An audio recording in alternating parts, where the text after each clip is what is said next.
মক্কার পবিত্র মসজিদুল হারামে এক বাংলাদেশি পরিচ্ছন্নতা কর্মীর নিঃস্বার্থ পরোপকারের একটি ভিডিও সামাজিক যোগাযোগ মাধ্যমে ভাইরাল হয়েছে। বিশ্বজুড়ে লাখ লাখ মানুষের হৃদয় জয় করেছে ওই ভিডিওতে দেখা যায় এক ব্যক্তি মসজিদুল হারামে জায়নামাজ বিতরণ করছেন। এ সময় ইহরামের কাপড় পরিহিত এক ব্যক্তি পেছন থেকে সেই জায়নামাজ পাওয়ার জন্য হাত বাড়ান, কিন্তু এর আগেই বিতরণ শেষ হয়ে যায়। ফলে তিনি চলে যাচ্ছিলেন। পাশে দাঁড়িয়ে সেই দৃশ্য দেখছিলেন ওই বাংলাদেশি। এ সময় নিজে পাওয়া জায়নামাজটি ওমরাহ পালনকারী ব্যক্তির হাতে তুলে দেন তিনি। জায়নামাজ পেয়ে হাসি মুখে সেখান থেকে চলে যান ওই ওমরাহ পালনকারী ব্যক্তি। সাধারণ এই আচরণের মধ্য দিয়ে যে বিশাল উদারতা প্রকাশ পেয়েছে তা ইন্টারনেট দুনিয়ায় ব্যাপক প্রশংসিত হচ্ছে। বাংলাদেশি কর্মীর এই মহতি উদ্যোগের বিষয়টি সৌদি আরবের পবিত্র মক্কা পৌরসভার নজরে এলে তারা তাকে বিশেষভাবে সম্মানিত করে।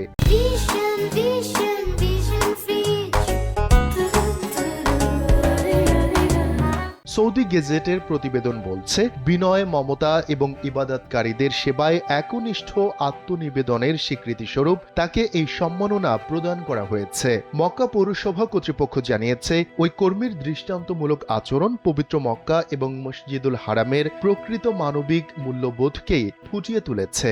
কর্তৃপক্ষ এই সাধারণ কর্মীর আচরণের প্রশংসা করে বলেছে, এটি মহানুভবতার একটি বিশুদ্ধতম উদাহরণ। ইবাদতকারীদের প্রতি তার এই নিঃস্বার্থ মমতা এবং মানবিক আচরণ পবিত্র স্থানের পবিত্রতাকে আরও মহামান্বিত করেছে।